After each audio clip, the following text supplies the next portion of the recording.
Hello viewers, welcome to my channel. आज हम बड़ी सोच का बड़ा जादू बुक का 13 चैप्टर का फर्स्ट पार्ट पढ़ने जा रहे हैं। सोचे तो लीडर की तरह। एक बार फिर खुद को याद दिलाएं कि जब आप सफलता की सीढ़ी चढ़ते हैं तो आपके ऊपर वाले आपको नहीं खींचते हैं, बल्कि आपके नीचे वाले आपको उठाते हैं। यानी कि वे लोग जो आपके साथी हैं या आपके नीचे काम कर रहे हैं। किसी भी बड़ी सफलता को हासिल करने के लिए आपको दूसरों के सहयोग की जरूरत होती है, और उस सहयोग को हासिल करने के लिए यह जरूरी है कि आप में लीडर बनने की क्षमता हो। सफलता और लीडर बनने की योग्यता यानी कि लोगों से वह काम करवाना जो वे बिना आपकी लीडरशिप के ना कर पाए, साथ साथ चलती रहे। पहले के अध्याय में सफलता दिलाने वाले जो सिद्धांत समझाए गए हैं वे आपकी लीडरशिप क्षमता विकसित करने में बहुमूल्य साबित होंगे। यहाँ पर हम 4 खास लीडरशिप सिद्धांतों या नियमों को बताना चाहेंगे जो आपको लीडर बनवा सकते हैं, बिजनेस में, सामाजिक क्लबों में, घर में, हर जगह। ये 4 लीडरशिप सिद्धांत या नियम है जिन्हें आप प्रभावित करना चाहते हैं उन लोगों के नजरियों से चीजों को देखें। दूसरा, सोचे, इस समस्या से निपटने का मानवीय तरीका क्या है।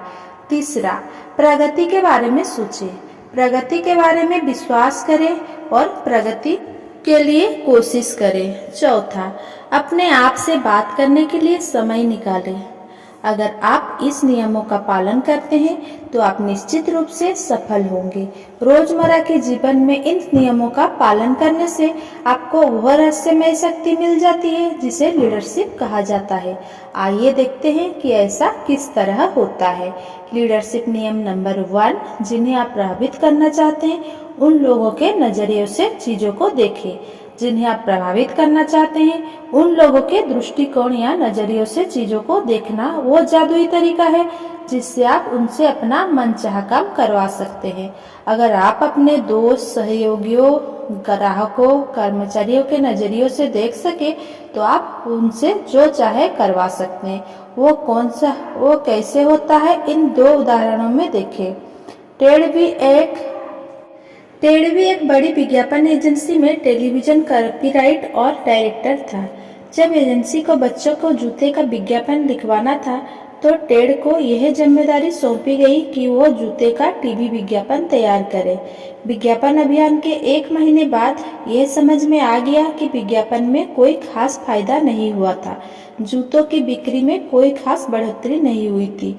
जाहिर था कि इसका दोष टीवी विज्ञापन पर मढ़ा जाए, क्योंकि ज्यादातर शहरों में सिर्फ टीवी पर ही विज्ञापन दिए गए थे। टेलीविजन दर्शकों के सर्वे से पता चला कि लगभग 4% दर्शकों की राय में यह बेहतरीन विज्ञापन था। इन 4% दर्शकों का मानना था कि यह उनके देखे गए सबसे अच्छे विज्ञापनों में से एक था। बाकी 96% या तो इस विज्ञापन के बारे में उदासीन थे या फिर उन्हें यह विज्ञापन पसंद नहीं आया था। सैकड़ों बातें कही गई, यह भी कोई विज्ञापन है। ऐसा लग रहा था जैसे सुबह के 3 बजे न्यू अलियंस बैंड बज रहा है। मेरे बच्चों को आमतौर पर टीवी के विज्ञापन पसंद आते हैं, परंतु जब यह जूते वाला विज्ञापन आता है तो वे बाथरूम चले जाते हैं या फ्रिज खोल लेते हैं। मुझे लगता है यह थोड़ा हाई क्लास विज्ञापन है। ऐसा लगता है कि कोई व्यक्ति ज्यादा समझदार बनने की कोशिश कर रहा है। जब इन सभी साक्षात्कारों का विश्लेषण किया गया तो एक दिलचस्प बात पता चली। जिन्हें विज्ञापन बेहद पसंद आया था वे 4% लोग आय, शिक्षा, रुचियों और क्षमताओं में टेड जैसे ही थे। बाकी 96% उससे भिन्न सामाजिक आर्थिक वर्ग के थे। टेड के विज्ञापन, जिनकी लागत लगभग $20,000 थी, इसीलिए असफल हो गए क्योंकि टेड ने सिर्फ अपनी रुचियों के बारे में सोचा था। उसने उसी तरीके से विज्ञापन तैयार किया जिस तरीके से के विज्ञापन वो खुद देखना चाहता था। उसने उस तरीके के विज्ञापन तैयार नहीं किए जिस तरीके के विज्ञापन बहुसंख्यक जनता देखना चाहती है। उसने ऐसे विज्ञापन तैयार किए जो उसे व्यक्तिगत रूप से अच्छे लगते हैं, ऐसे नहीं जो ज्यादातर लोगों को अच्छी लगते हैं। अगर टेड ने दूसरों के नजरियों को समझने की कोशिश की होती, अगर उसने आम जनता की मानसिकता को जानने की कोशिश की होती तो परिणाम कुछ और ही होता। उसे खुद से 2 सवाल पूछना चाहिए थे। अगर मैं किसी बच्चे का पिता होता तो किस तरह के विज्ञापन को देखकर मैं अपने बच्चे के लिए वह जूते खरीदता। अगर मैं बच्चा होता तो किस तरह के विज्ञापन को देखकर मैं अपने माता पिता से कहता कि मुझे यही जूते चाहिए। जॉन रिटेलिंग में असफल क्यों हुई? जॉन 24 साल की आकर्षक, उच्च शिक्षित और बुद्धिमान युवती है। कॉलेज से निकलते ही जॉन ने एक डिपार्टमेंट स्टोर में असिस्टेंट बायर की नौकरी कर ली। रेडीमेड कपड़ों के इस डिपार्टमेंट स्टोर में कम कीमत से लेकर मध्यम कीमत का सामान मिलता था। जॉन की सिफारिश चिट्ठियों में उसकी बहुत तारीफ की गई थी। जॉन में महत्वाकांक्षा है, प्रतिभा है, उत्साह है, एक पत्र में लिखा था।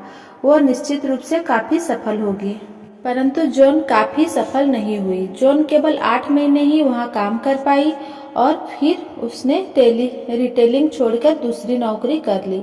मैं उसके बॉस को अच्छी तरह जानता था और मैंने उससे पूछा कि इसका कारण क्या था। जॉन बहुत ही बढ़िया लड़की है और उसमें बहुत से अच्छे गुण हैं, उसने कहा, परंतु उसमें एक बहुत बड़ी कमी भी है। वो क्या? मैंने पूछा। जॉन ऐसा सामान खरीदती थी जो उसे पसंद था, परंतु हमारे ज्यादातर ग्राहकों को पसंद नहीं था। वो अपने पसंद की स्टाइल, कलर, मटेरियल और कीमत वाला सामान चुनती थी। वो हमारे ग्राहकों के नजरिए से नहीं सोचती थी। एक बार जब मैंने उससे कहा कि शायद वो यह सामान हमारे लिए ठीक नहीं होगा, तो वो कहने लगी, नहीं, जनता को ये बहुत पसंद आएगा। मुझे तो ये बहुत पसंद है। मुझे लगता है कि यह खूब बिकेगा। जॉन ऐसा सामान खरीदती थी। जॉन एक समृद्ध परिवार में पली बढ़ी थी। उसे बचपन से क्वालिटी की कद्र करना सिखाया गया था। कीमत का उसके लिए कोई खास महत्व नहीं था। जॉन गरीबी या मध्यवर्गीय लोगों के हिसाब से नहीं सोच पाती थी, जिनके लिए कपड़े खरीदते समय कीमत भी महत्वपूर्ण होती है। इसीलिए जो माल जॉन ने खरीदा उसे जनता ने पसंद नहीं किया। असली बात यह है, दूसरे लोग से अपना मनचाहा काम करवाने के लिए आपको अपने उनके नजरियों से देखना पड़ेगा। जब आप उनके नजरियों से देखते हैं तो आप यह समझ पाएंगे कि किस तरह उन्हें प्रभावित किया जा सकता है। मेरे बहुत ही सफल सेल्समैन मित्र ने मुझे बताया कि वो प्रस्तुति देने से पहले काफी समय तक यह सोचता है कि ग्राहक उसकी प्रस्तुति को किस तरह से लेंगे, उनकी प्रतिक्रिया क्या होगी। अपने श्रोताओं का नजरिया समझने वाला वक्ता ज्यादा रोचक, ज्यादा प्रभावशाली सिद्ध होगा। अपने कर्मचारियों का नजरिया समझने वाला बॉस अपने सुपरवाइजर से ज्यादा अच्छी तरह काम करवा लेगा। एक क्रेडिट एग्जीक्यूटिव ने मुझे बताया कि किस तकनीक से उसे किस तरह फायदा हुआ। जब मैं इस स्टोर में असिस्टेंट क्रेडिट मैनेजर के बतौर आया तो मुझे वसूली का काम सौंपा गया। यह कपड़ों का स्टोर था। यहाँ वसूली के लिए जिस तरह का पत्र लिखाए जाते थे, उन्हें देखकर मुझे हैरानी और निराशा हुई। इनकी भाषा कठोर, अपमानजनक और धमकाने वाली थी। मैंने उन्हें पढ़ा और सोचा, बंधु, अगर कोई मुझे इस तरह की चिट्ठी लिखे तो मैं तो गुस्से से आग बबूला हो जाऊंगा। मैं कभी अपना हिसाब साफ नहीं करूंगा। इसीलिए मैं काम में जुट गया और मैंने अलग तरह के पत्र लिखना शुरू कर दिया। उस तरह के पत्र जो अगर मुझे लिखे जाएं तो मैं अपना हिसाब साफ करने के लिए प्रेरित हो सकूं। इससे बहुत फर्क पड़ा। अपने बिल ने ना चुकाने वाले ग्राहक के नजरियों से देखने से हमारा वसूली अभियान बेहद सफल हुआ और कुछ ही समय में हमने बहुत से राजनीतिक उम्मीदवार चुनाव हार जाते हैं क्योंकि वे अपने मतदाताओं के नजरियों से खुद को देखने में असफल होते हैं। राष्ट्रीय पद के लिए एक राजनीतिक उम्मीदवार जो किसी भी तरह अपने प्रतिद्वंदी से दूसरी किसी बात में पीछे नहीं था, केवल एक कारण से बुरी तरह हार गया। उसने ऐसी शब्दावली का इस्तेमाल किया था जो उसके थोड़े से मतदाताओं की समझ में ही आ पाई। दूसरी ओर उसके विरोधी ने मतदाताओं की रुचियों का पूरा ध्यान रखा। जब वो किसानों से बात करता था तो उनकी भाषा बोलता था। जब वो फैक्ट्री के मजदूरों से बात करता था तो वो उनकी भाषा में बात करता था। और जब टीवी पर बोलने की बारी आई तो उसने जिस मतदाता को संबोधित करते हुए अपना भाषण दिया वो आम मतदाता था, ना कि किसी कॉलेज का प्रोफेसर। खुद से यह पूछिए, अगर मैं सामने वाले की वो जगह पर होता तो मैं इसके बारे में क्या सोचता। इस प्रश्न की मदद से आप ज्यादा सफल नीति बना सकते हैं। किसी को प्रभावित करने के लिए उसके नजरिए से सोचने का विचार हर व्यक्ति में सफल होता है। कुछ साल पहले एक छोटे इलेक्ट्रॉनिक्स निर्माता ने कभी ना उड़ने वाला फ्यूज बनाया। उस निर्माता ने इसकी कीमत रखी $1.25 और इसके बाद उसने एक विज्ञापन एजेंसी से इसका प्रचार करने को कहा। विज्ञापन देने वाली एजेंसी का एग्जीक्यूटिव तत्काल बहुत उत्साहित हो गया। उसकी योजना टीवी, रेडियो और अखबारों में भारी प्रचार करने की थी। यह शानदार है, उसने कहा। हम पहले ही साल में 1 करोड़ फ्यूज बेच सकते हैं। उसके सलाहकारों ने उसे सावधान करने की बहुत कोशिश की। उसे समझाया कि फ्यूज लोकप्रिय सामानों की श्रेणी में नहीं आते हैं।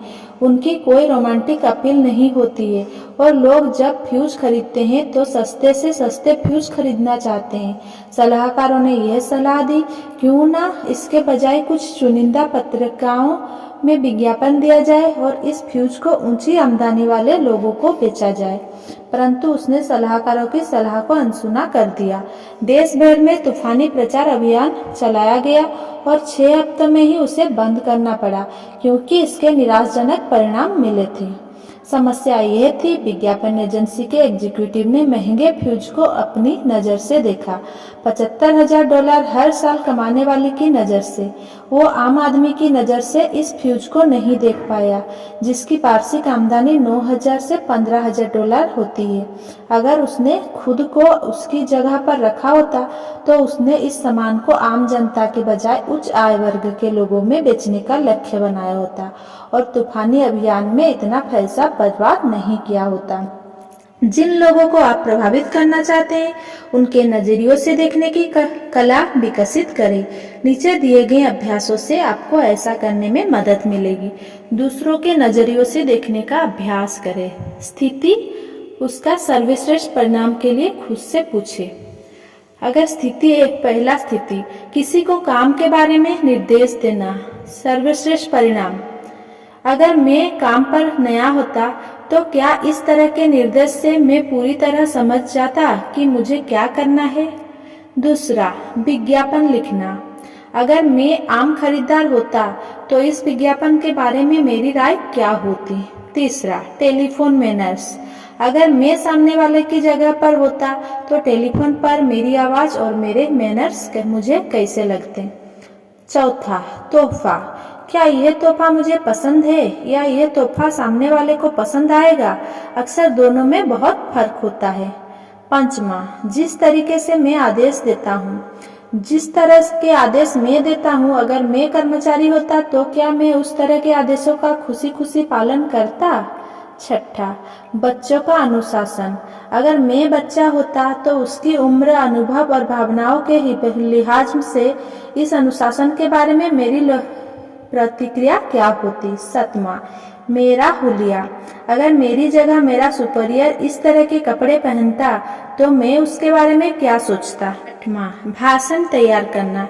श्रोताओं की पृष्ठभूमि और रुचियों को ध्यान में रखते हुए क्या मेरा यह वाक्य ठीक रहेगा। नौवां, मनोरंजन। अगर मैं अपने अतिथियों की जगह होता तो मैं किस तरह का भोजन, संगीत और मनोरंजन पसंद करता। दूसरों के नजरियों से देखने के सिद्धांत को कैसे अमल में लाएं। पहला, सामने वाले की स्थिति का विचार करें। अपने आप को उसकी जगह रख कर देखें। याद रखें, आपकी और उसकी रुचियां, आमदनी, बुद्धि और पृष्ठभूमि में जमीन आसमान का अंतर हो सकता है। अब खुद से पूछे, अगर मैं उसकी जगह होता तो मेरी इस पर क्या प्रतिक्रिया होती, चाहे आप उससे कुछ भी करवाना चाहते हो। तीसरा, अगर आप सामने वाले की जगह होते तो आपसे यह काम किस तरह करवाया जा सकता था। बस उसी तरीके का इस्तेमाल करें। लीडरशिप नियम नंबर 2, सोचे इस समस्या से निपटने का मानवीय तरीका क्या है। लीडरशिप का हर एक का तरीका अलग अलग होता है। एक तरीका तानाशाह बनने का होता है। तानाशाह सारे फैसले खुद करता है। वो किसी दूसरे से सलाह लेना पसंद नहीं करता। वो अपने अधीनस्थों की बात सुनना इसीलिए पसंद नहीं करता क्योंकि शायद उसे यह डर रहता है कि उसका अधीनस्थ सही हो और उसे बेइज्जती का सामना ना करना पड़े। तानाशाह लंबे समय तक नहीं रह पाते। कुछ समय तक तो कर्मचारी वफादारी का नाटक करते हैं, परंतु जल्दी ही असंतोष फैलाने लगता है।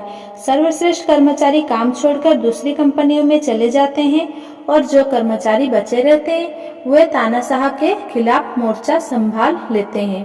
परिणाम ये होता है कि कंपनी का कामकाज प्रभावित होता है और इससे कंपनी के मालिकों की नज़र में तानाशाह की इमेज खराब होती है।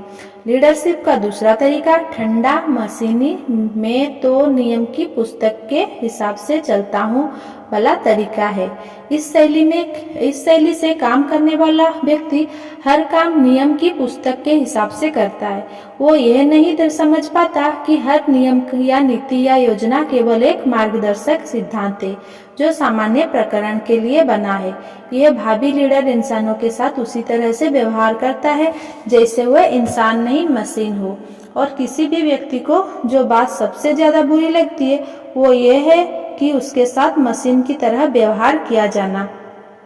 ठंडा मशीन विशेषज्ञ आदर्श बॉस नहीं होता।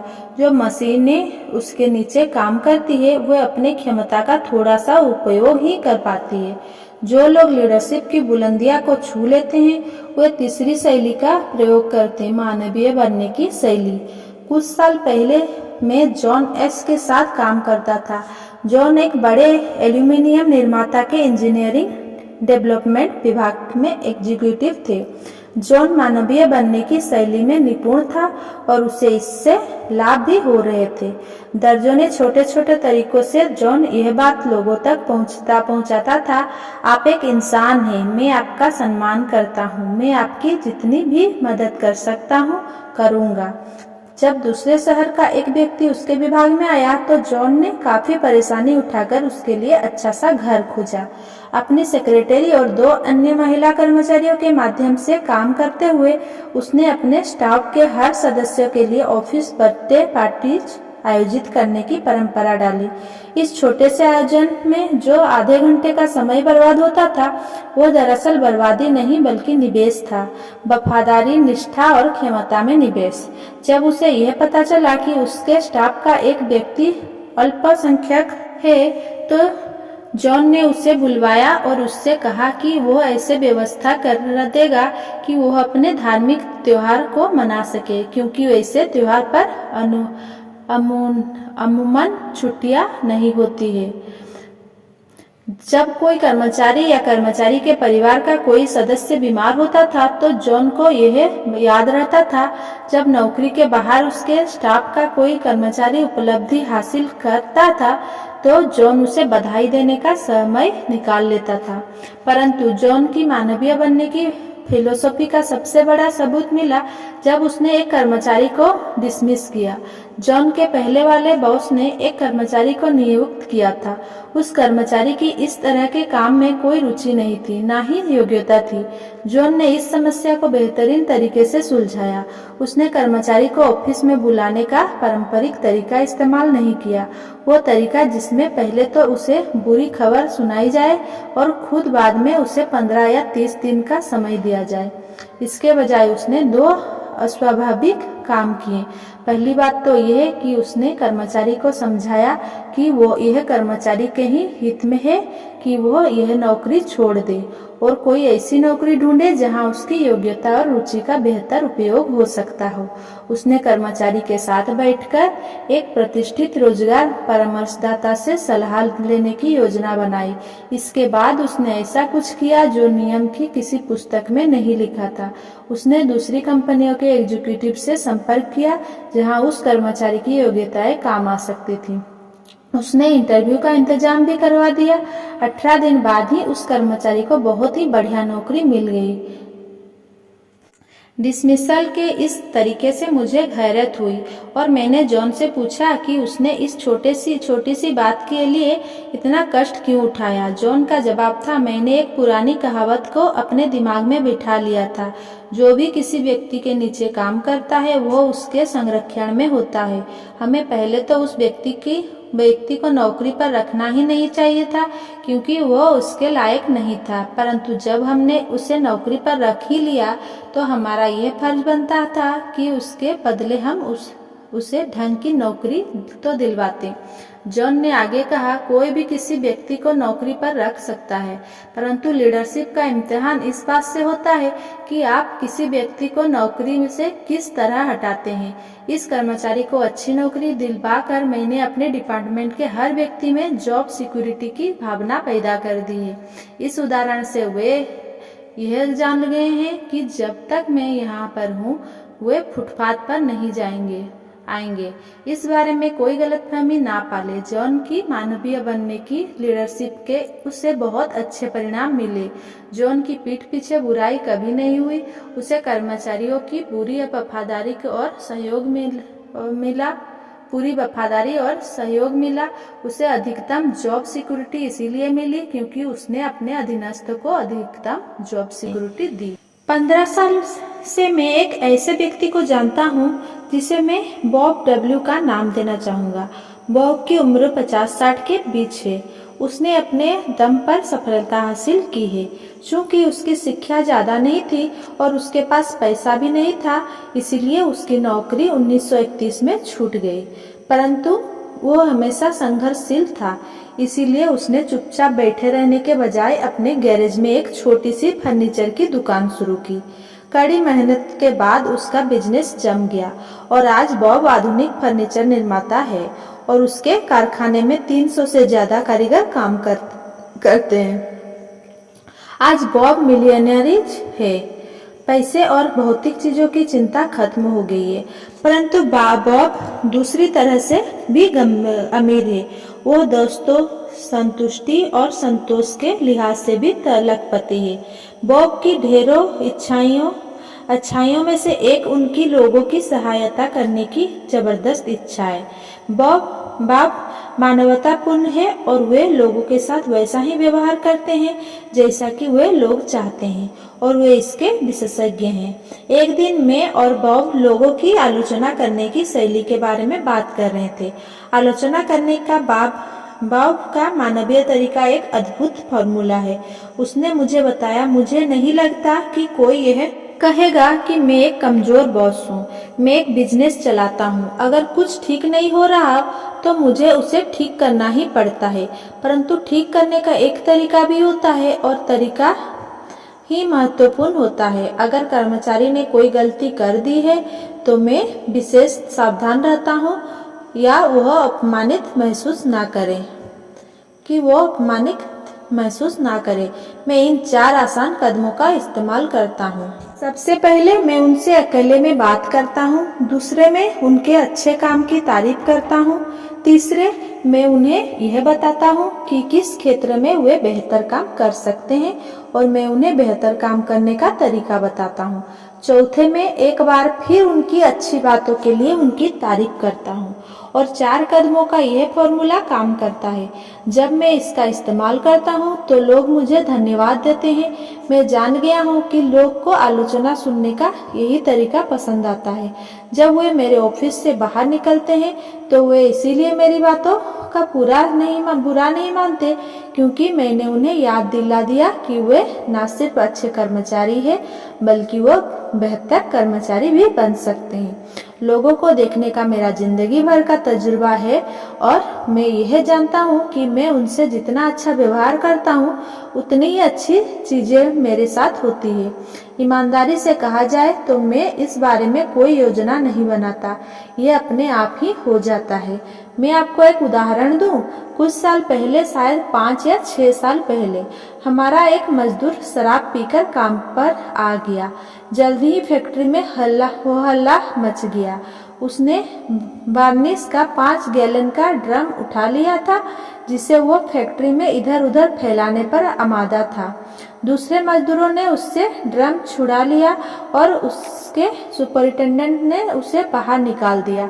मैं बाहर गया और मैंने देखा कि वो बाहर दीवार से टिका बैठा था। मैंने उसे सहारा देकर उठाया, कार में बिठाया और उसे घर लेकर गया। उसकी पत्नी बौखला गई थी। मैंने उसे आश्वस्त किया कि सब कुछ ठीक हो जाएगा, परंतु आप कुछ नहीं समझते हैं। उसने कहा, मिस्टर डब्ल्यू, यानी कि मैं यह बर्दाश्त नहीं करेंगे कि कोई नौकरी पर शराब पीकर जाए। अब तो जिम की नौकरी निश्चित रूप से छूट जाएगी और अब हम क्या करेंगे।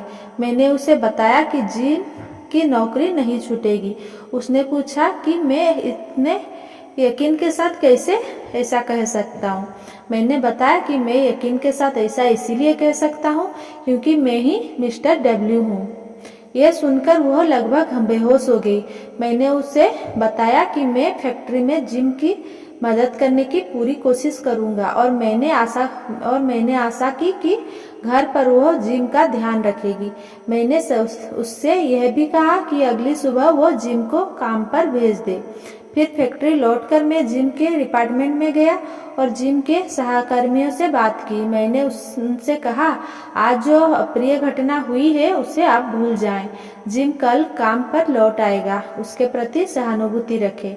वो काफी लंबे समय से हमारे साथ ही है और वो अच्छा कर्मचारी है। हमें उसे एक और मौका देना चाहिए। जिम वापस आया और उसकी शराबखोरी ने फिर कभी कोई समस्या खड़ी नहीं की।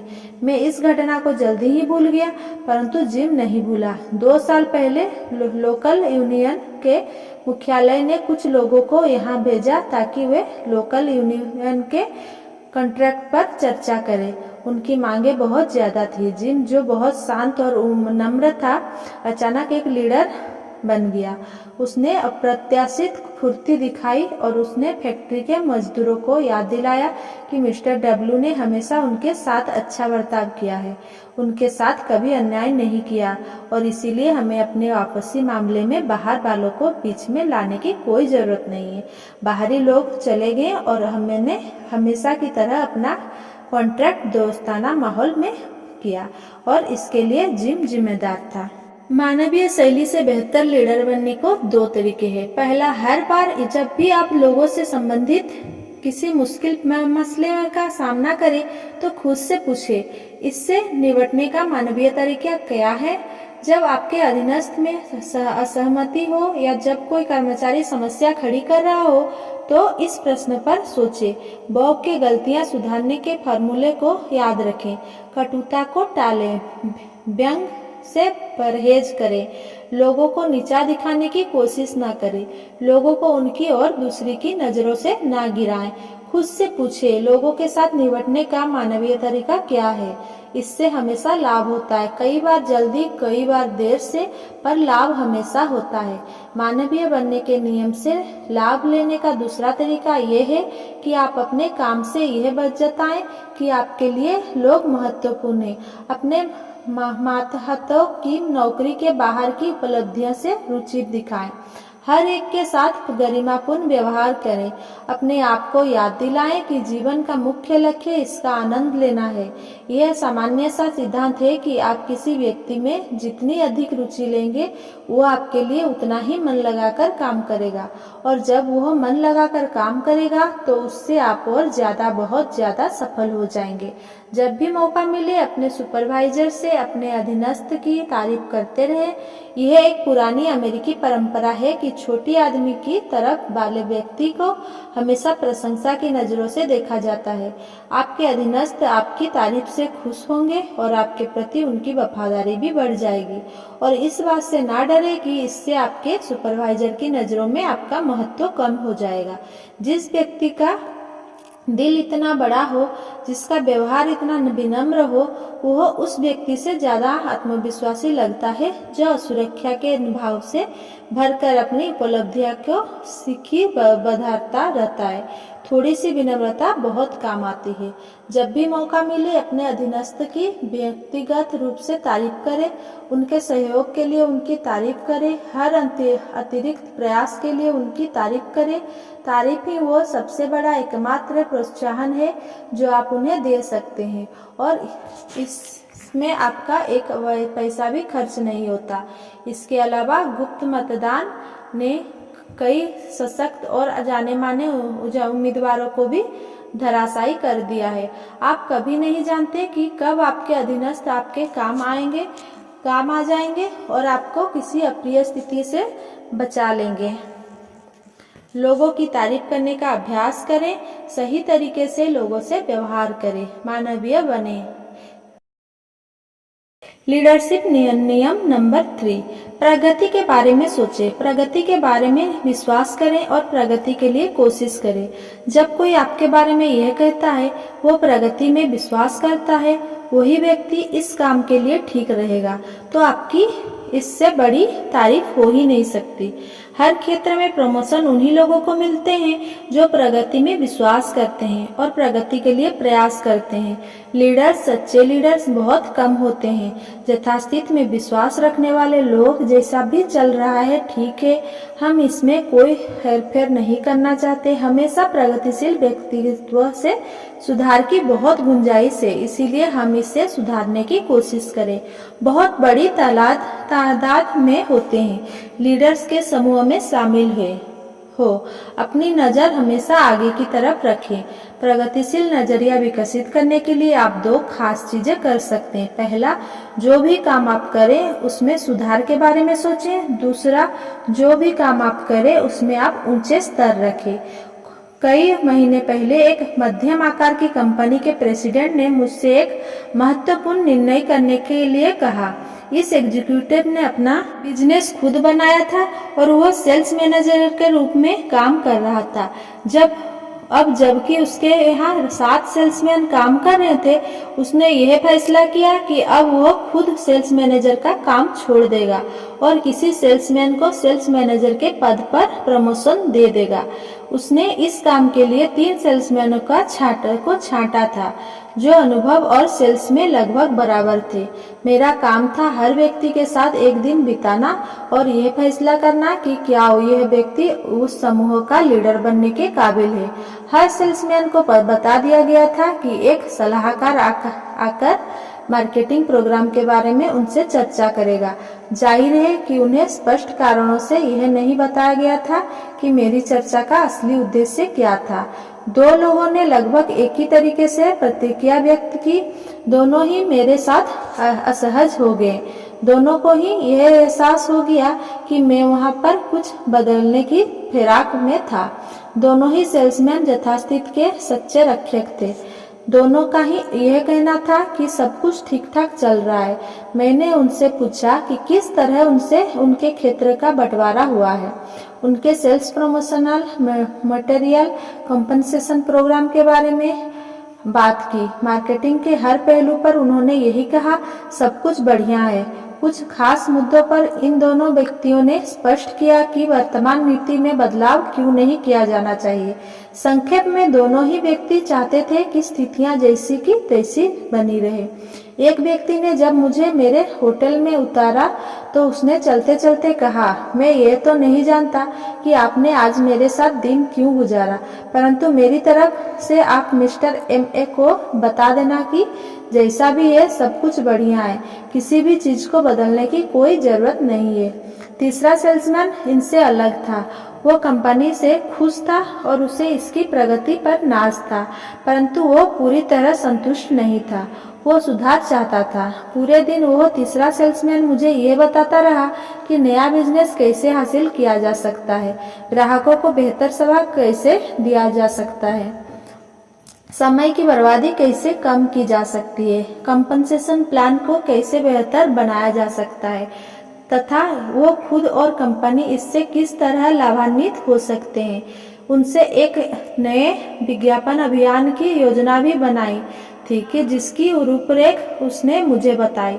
जब मैं वहाँ से रवाना हुआ तो उसने चलते चलते कहा, मुझे बहुत अच्छा लगा कि मैं अपने विचार किसी को बता सका। हमारी कंपनी अच्छी है, पर मुझे लगता है कि हम उसे और बेहतर बना सकते हैं। जाहिर है कि मेरी अनुशंसा तीसरे व्यक्ति के लिए थी।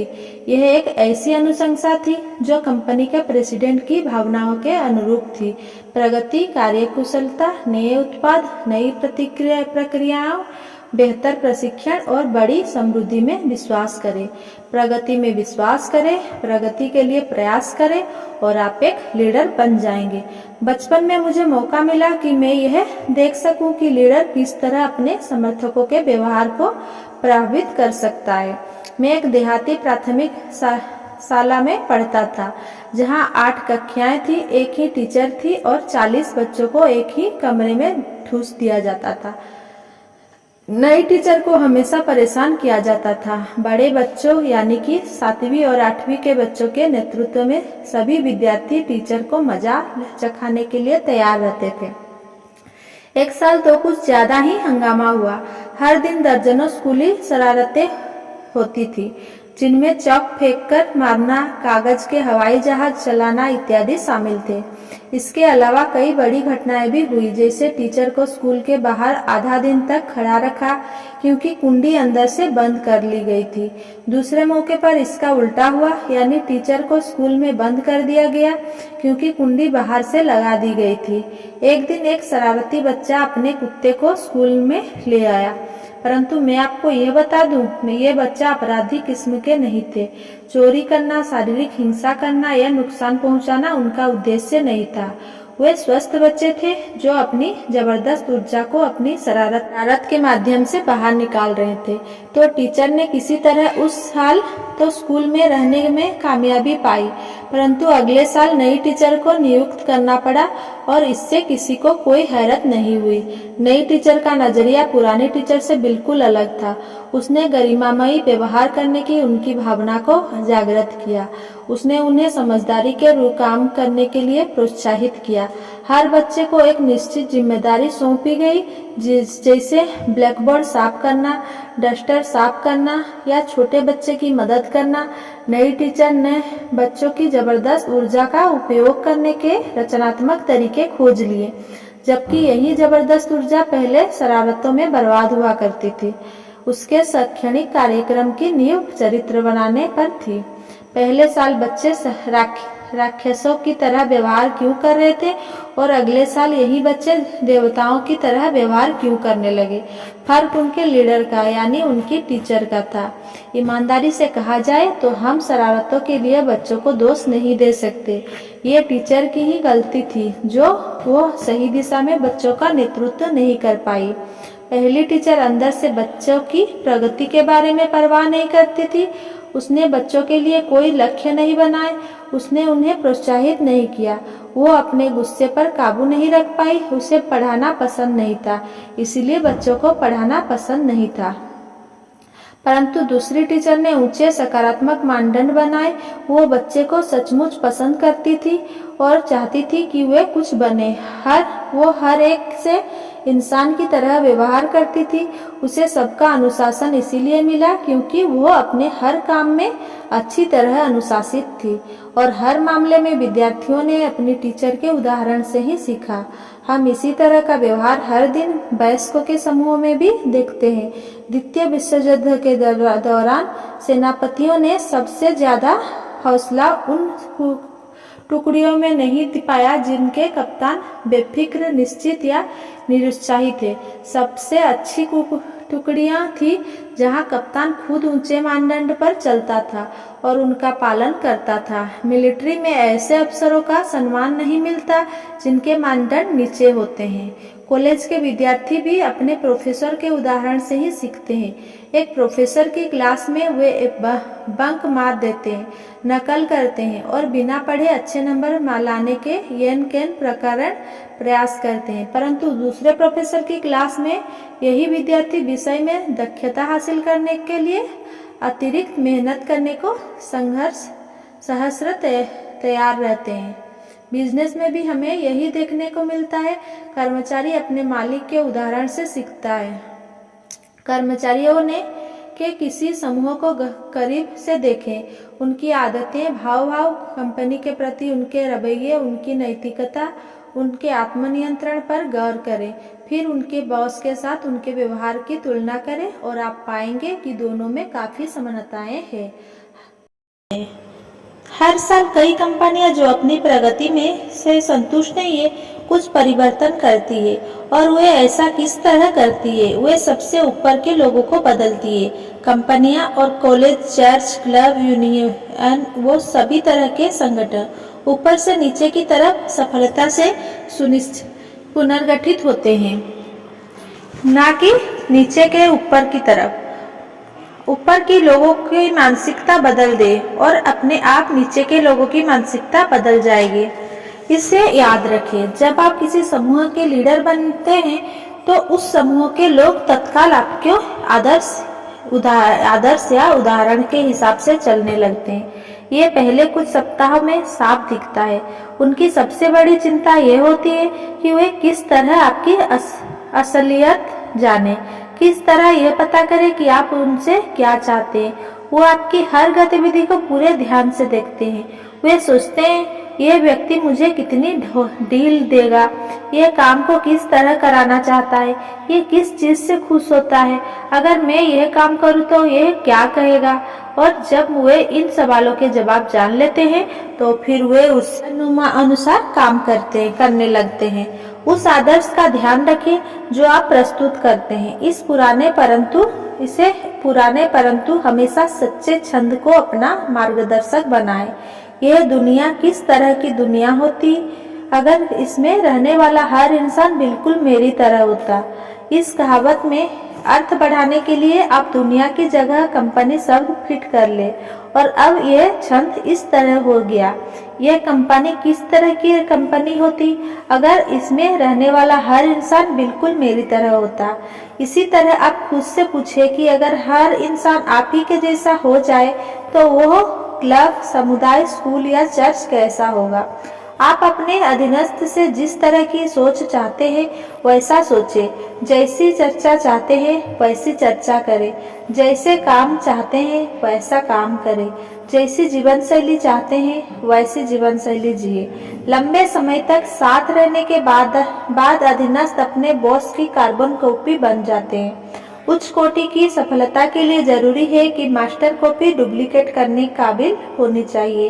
क्या मैं प्रगतिशील चिंतक हूँ? चेकलिस्ट ए। क्या मैं अपने काम धंधे के बारे में प्रगतिशील चिंतन करता हूँ? पहला, क्या अपने काम के बारे में मेरा नजरिया यह कहता है कि मैं इसे किस तरह बेहतर तरीके से कर सकता हूँ? दूसरा, क्या मैं हर मौके पर अपनी कंपनी के लोगों या अपनी कंपनी के सामान की तारीफ करता हूँ? तीसरा, क्या 3 या 6 महीने पहले मेरे प्रदर्शन के बारे में मेरी जो राय थी आज वो राय पहले से बेहतर है, संख्या के संदर्भ में भी और गुणवत्ता के संदर्भ में भी। चौथा, क्या मैं अपने अधीनस्थ सहयोगियों और साथी कर्मचारियों के लिए अच्छा उदाहरण प्रस्तुत कर रहा हूँ? बी, क्या मैं अपने परिवार के बारे में प्रगतिशील चिंतन करता हूँ? पहला, क्या मेरा परिवार आज से 3 या 6 महीने पहले से ज्यादा खुश है? दूसरा, क्या मैं अपने परिवार के जीवन स्तर को सुधारने की योजना पर चल रहा हूँ? तीसरा, क्या मेरे परिवार के करने के लिए घर के बाहर रोचक गतिविधियां की बहुतायत है? चौथा, क्या मैं अपने बच्चों के सामने एक प्रगतिशील प्रगति के समर्थक व्यक्ति का उदाहरण प्रस्तुत कर रहा हूँ? सी, क्या मैं अपने बारे में प्रगतिशील चिंतन करता हूँ? पहला, क्या मैं ईमानदारी से कह सकता हूँ कि मैं आज से 3 या 6 महीने पहले से ज्यादा महत्वपूर्ण इंसान बन गया हूँ? दूसरा, क्या मैं दूसरों की नजरों में अपना महत्व बढ़ाने के लिए सुनियोजित आत्म सुधार कार्यक्रम पर चल रहा हूँ? तीसरा, क्या मेरे पास 5 वर्ष आगे के भविष्य के लक्ष्य दिखने की दृष्टि है? चौथा, क्या मैं उस संस्थान या समूह की ताकत हूँ जिनसे मैं जुड़ा हुआ हूँ? डी, क्या मैं अपने समाज के बारे में प्रगतिशील चिंतन करता हूँ? पहला, मैंने पिछले 6 महीने में अपने समाज यानी कि अपने आस पड़ोस, चर्च, स्कूल इत्यादि को सुधारने के लिए क्या किया है। दूसरा, क्या मैं अपने समुदाय को सुधारने के लिए सचमुच प्रयास करता हूँ या फिर मैं सिर्फ आपत्तियाँ उठाता हूँ, आलोचना करता हूँ और शिकायत करता हूँ। तीसरा, क्या मैंने अपने समुदाय में सुधार के लिए कभी किसी चीज का बड़ी बीड़ा उठाया है। चौथा, क्या मैं अपने पड़ोसियों और बाकी लोगों की तारीफ करता हूँ। लीडरशिप नियम नंबर 4, अपने आप से बात करने के लिए समय निकालें और अपने चिंतन की प्रबल शक्ति का दोहन करें। हमें आमतौर पर यह लगता है कि लीडर्स बेहद व्यस्त लोग होते हैं और वे सचमुच व्यस्त होते हैं। लीडर्स को काम से धीरे रहना पड़ता है, परंतु जिस बात पर सामान्य तौर पर ध्यान नहीं दिया जाता वो यह है कि लीडर्स अकेले में भी काफी समय बिताते हैं और इस खाली समय में वे सोचने के अलावा कुछ नहीं करते। महान धार्मिक लीडर्स की जीवनियां को पढ़ें और आप पाएंगे कि सभी ने एकांत में काफी समय चिंतन किया है। मैसेज काफी समय एकांत में रहे, कई बार तो बहुत लंबे समय तक। ईसाम मसीह, बुद्ध, कन्फ्यूशियस, मोहम्मद गांधी के बारे में भी यही सच है। इतिहास के हर प्रसिद्ध धार्मिक लीडर ने जीवन की बाधाओं से दूर अपना काफी समय एकांत चिंतन में गुजारा है। इसी तरह राजनीतिक लीडर जिन्होंने इतिहास पर अपनी अच्छी या बुरी छाप छोड़ी है, एकांत में चिंतन किया करते थे। अगर फ्रैंकलिन डी रूजवेल्ट को पोलियो की बीमारी के बाद एकांत नहीं मिला होता तो क्या उनमें कभी असामान्य लीडरशिप की योग्यता विकसित हो पाती? यह एक रोचक प्रश्न है। हैरी ट्रूमैन ने भी बचपन और वयस्कता का अधिकांश समय मसूरी फार्म में एकांत में बिताया था। अगर हिटलर को जेल में एकांत नसीब नहीं हुआ होता तो शायद उसे सत्ता भी नहीं मिल पाता। जेल में ही उसे मिन काम्फ लिखने का समय मिला, जिसमें दुनिया को जीतने की जबरदस्त योजना थी और जिसने जर्मनी की पूरी जनता को कुछ समय के लिए अंधा कर दिया था। साम्यवाद के कूटनीतिक रूप से चतुर कोई लीडर्स लेनिन, स्टालिन, मार्क्स और कई अन्य भी काफी समय तक जेल में रहे ताकि बिना किसी बाहरी चिंता के वे अपनी भावी योजनाएं बना सके। बड़ी बड़ी यूनिवर्सिटीज अपने प्रोफेसर से हर सप्ताह सिर्फ 5 घंटे का लेक्चर दिलवाते ही है ताकि बाकी समय प्रोफेसर के पास सोचने का समय हो। कोई प्रसिद्ध बिजनेस हस्तियां दिन भर सहयोगिया, सेक्रेटरी, टेलीफोन और रिपोर्ट की व्यस्तता में घिरे रहते देखते, परंतु आप उनके जीवन के हर सप्ताह 168 घंटे देखें या हर महीने 720 घंटे देखें तो आपको यह जानकर आश्चर्य होगा कि वे काफी समय एकांत चिंतन में गुजारते हैं।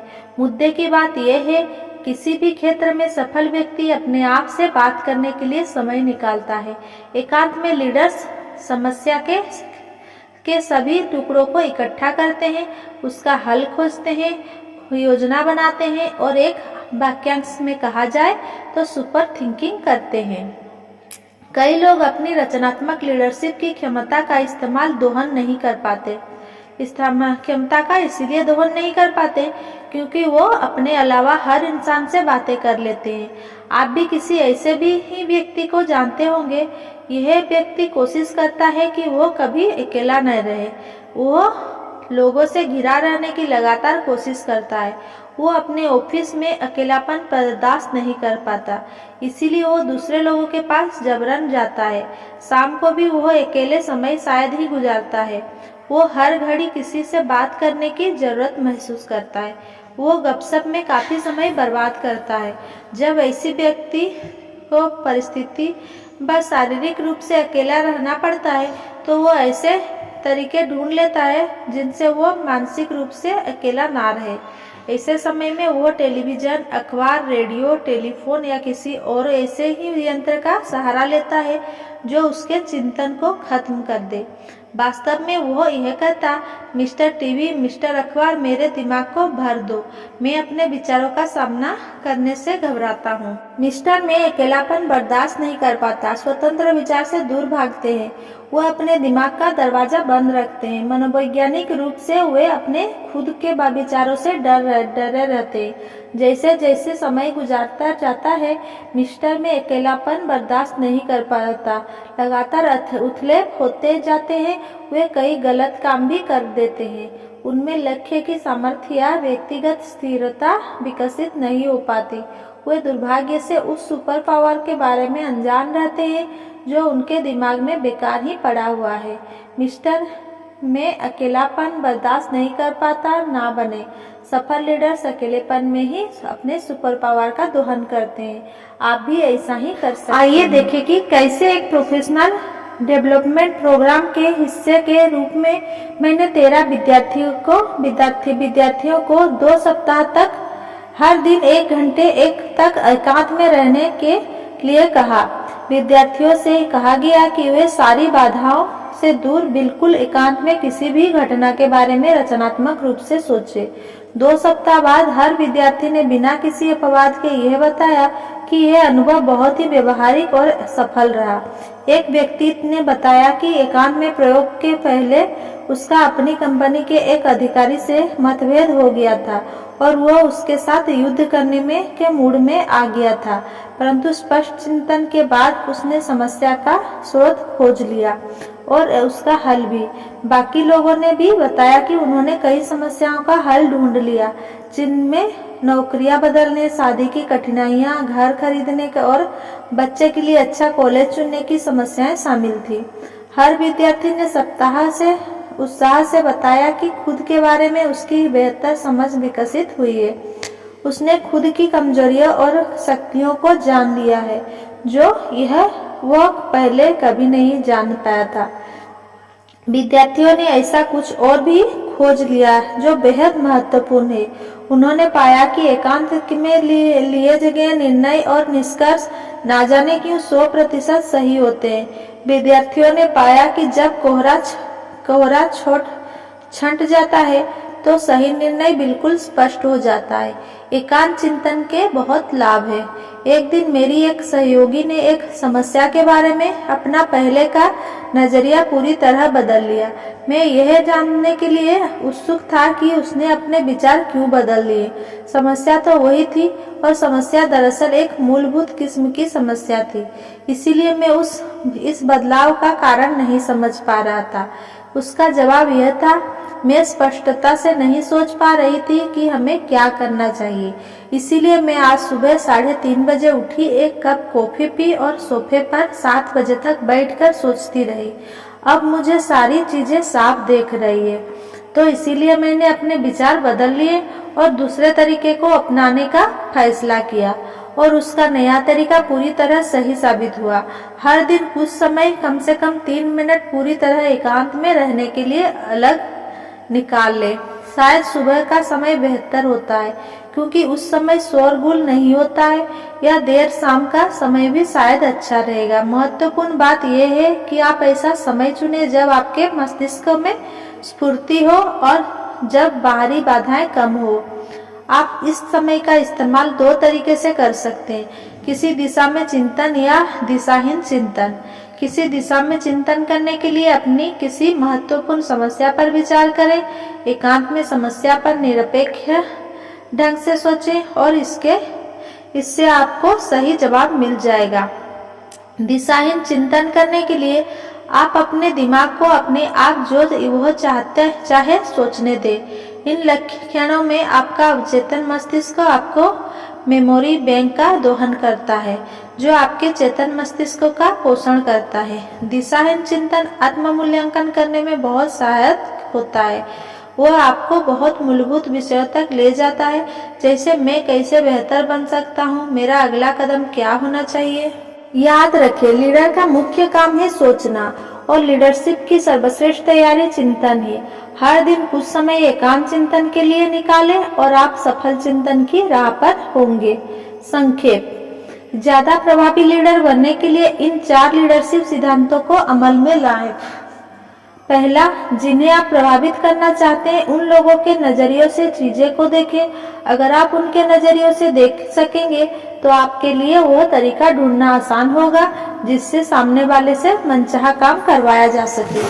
कोई भी काम करने से पहले खुद से पूछे, ये सवाल पूछे, अगर मैं सामने वाले की जगह होता तो मैं इस बारे में क्या सोचता। दूसरा, दूसरों के साथ व्यवहार में मानवीय बने, नियम को अमल में लाएं। खुद से पूछे, इस समस्या से निपटने का मानवीय तरीका क्या है। आप जो भी करें उससे यह दिखना चाहिए कि आपकी नजर में लोग सबसे पहले आते हैं। दूसरे लोगों के साथ वही व्यवहार करें जो आप अपने लिए चाहते हैं, आपको बहुत लाभ होगा। तीसरा, प्रगति के बारे में सोचें, प्रगति के बारे में विश्वास करें और प्रगति के लिए कोशिश करें। हर वो काम जो आप करते हो उसमें सुधार के तरीके सोचें। अपने हर काम में ऊंचे स्तर बनाने के बारे में सोचें। लंबे समय तक साथ साथ काम करते रहने के बाद अधीनस्थ अपने बॉस की कार्बन कॉपी बन जाते हैं। यह सुनिश्चित कर ले कि मिस्टर कॉपी डुप्लीकेट करने काबिल हो। यह संकल्प करें, घर में, नौकरी में, सामाजिक जीवन में मैं प्रगति के लिए प्रयास करूंगा। चौथा, अपने आप से बात करने के लिए समय निकालें और अपनी चिंतन की प्रबल शक्ति का दोहन करें। एकांत को बहुत फायदे होते हैं, इसका उपयोग अपनी रचनात्मक शक्ति को मुक्त करने में करें। अपनी व्यक्तिगत और बिजनेस समस्याओं को हल करने के लिए एकांत का प्रयोग करें। हर दिन सिर्फ सोचने के लिए कुछ समय अकेले गुजारें। उसी चिंतन तकनीकी का प्रयोग करें जिसका प्रयोग सभी महान लीडर्स करते हैं।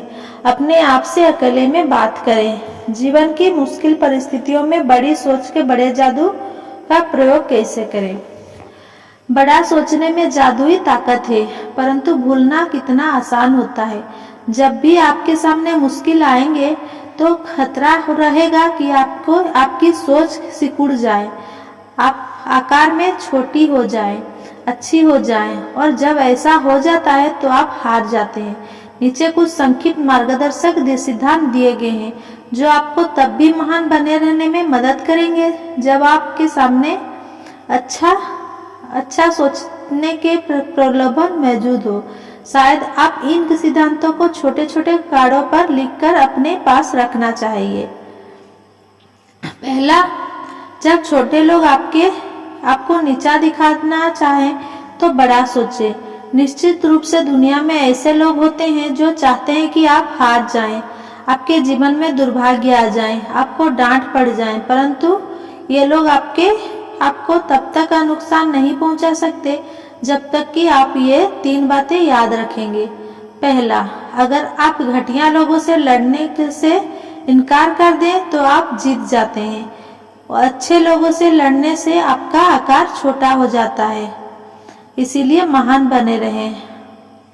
दूसरा, पीठ पीछे बुराई का बुरा ना माने, यह तो आपके विकास और आपकी प्रगति का सबूत है।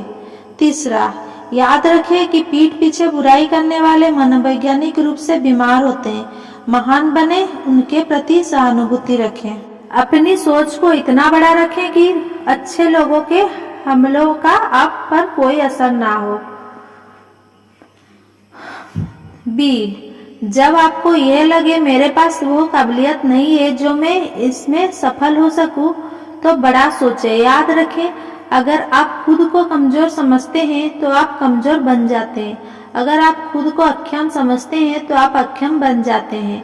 अगर आप खुद को सेकंड क्लास समझते हैं तो आप सेकंड क्लास बन जाते हैं। इन नियमों का प्रयोग करके खुद को सस्ते दामों पर बेचने की संभावित प्रस्तुति को काबू में रखें। पहला, महत्वपूर्ण दिखें, इससे आपको महत्वपूर्ण बातें सोचने में मदद मिलती है। आप बाहर से कैसे दिखते हैं इस बात का काफी संबंध इस बात से होता है कि आप अंदर से कैसा महसूस करते हैं। दूसरा, अपने गुणों, अपनी काबिलियत पर ध्यान केंद्रित करें। खुद को हौसला दिलाने वाली कार्यक्रम का प्रयोग करें। अपने आप को सुपरचार्ज करना सीखें। अपने नकारात्मक पहलू को सकारात्मक पहलू को जानें। तीसरा, दूसरे लोगों के बारे में सही नजरिया रखें। सामने वाला भी इंसान ही है, इसीलिए उससे डरने की क्या जरूरत है। आप सचमुच कितने अच्छे हैं, ये देखने के लिए बड़ा सोचें। सी, जब बहस या लड़ाई से आप बच ना सके तो बड़ा सोचें। बहस करने और लड़ने के प्रलोभन का इस तरह सफल प्रतिरोध करें। खुद से पूछे। पहला, खुद से पूछे, क्या यह चीज वास्तव में इतनी महत्वपूर्ण है कि इसके बारे में बहस की जाए। दूसरा, खुद को याद दिलाएं कि आप बहस में कभी कुछ हासिल नहीं कर सकते, बल्कि आप हमेशा कुछ ना कुछ खो देते हैं। इतना बड़ा सोचें कि आप यह जान लें कि लड़ाई, बहस, झगड़े और इसी तरह के फालतू बातें से आप अपनी मंजिल तक नहीं पहुंच पाएंगे। डी, जब आप पराजित महसूस करें तो बड़ा सोचें। बिना मुश्किल और असफलताओं के बड़ी सफलता हासिल करना संभव नहीं है, परंतु बिना हारे बाकी जिंदगी गुजार देना संभव है। महान चिंतक पराजय का सामना इस तरह करते हैं। पहला, पराजय को एक सबक के रूप में लें, इससे सीखें, इसका विश्लेषण करें, आगे बढ़ने के लिए पराजय को प्रेरणा बनाएं, हर पराजय से कुछ न कुछ बचा लें। दूसरा, जुटे रहने के साथ प्रगतिशीलता को जोड़ दें, पीछे हटकर नए सिरे से, नए शैली से शुरुआत करें। इतना बड़ा सोचें कि आप देख सकें कि हार एक मानसिक अवस्था है, इससे ज्यादा कुछ नहीं। ई, जब रोमांस खत्म होने लगे तो बड़ा सोचे। नकारात्मक अच्छी सोच, चूंकि उसने मेरे साथ ऐसा किया इसीलिए मैं भी इसका बदला लूंगा, रोमांस की हत्या कर देती है और उस प्रेम को नष्ट कर देती है जो आपको और आपकी प्रेमिका या आपके प्रेमी के बीच है। जब प्रेम में गड़बड़ हो तो यह करें। पहला, आप जिस व्यक्ति का प्रेम हासिल करना चाहते हैं, आप उसके सबसे अच्छे गुणों पर अपना ध्यान केंद्रित करें, बाकी चीजों को आप वहीं रखें जो उनकी सही जगह है। दूसरे नंबर पर, दूसरा, अपने जीवन साथी के लिए कुछ खास करें और ऐसा अक्सर करें। विवाह के आनंद का रहस्य खोजने के लिए बड़ा सोचें। एफ, जब आपको लगे कि काम धंधे में प्रगति कम हो रही है तो बड़ा सोचें। चाहे आपका काम धंधा कुछ भी हो, ऊंचा स्टेटस और ज्यादा तनख्वाह सिर्फ एक चीज से आती है, आपके प्रदर्शन की मात्रा और गुणवत्ता बढ़ाने से। यह करें, सोचें, मैं इसे बेहतर तरीके से कर सकता हूँ, सर्वश्रेष्ठ काम करना मेरे लिए संभव है, हर काम को बेहतर तरीके से किया जा सकता, इस दुनिया में जो भी हो रहा है उसे बेहतर तरीके से किया जा सकता है। और जब आप सोचते हैं मैं इसे बेहतर तरीके से कर सकता हूँ, तो अपने आप आपको बेहतर करने के तरीके मिल जाएंगे। मैं इसे बेहतर तरीके से कर सकता हूँ, सोचने से आपकी रचनात्मक शक्ति जागृत हो जाती है। इतना बड़ा सोचें कि आप यह देख सकें कि अगर आप सेवा भाव को पहले नंबर पर रखेंगे तो पैसा अपने आप आपके पास आ जाएगा। प्लुबिलियस साइरस के शब्दों में, बुद्धिमान व्यक्ति अपने दिमाग का मालिक होता है और मूर्ख इसका गुलाम। Thanks for watching. Please like, share and subscribe.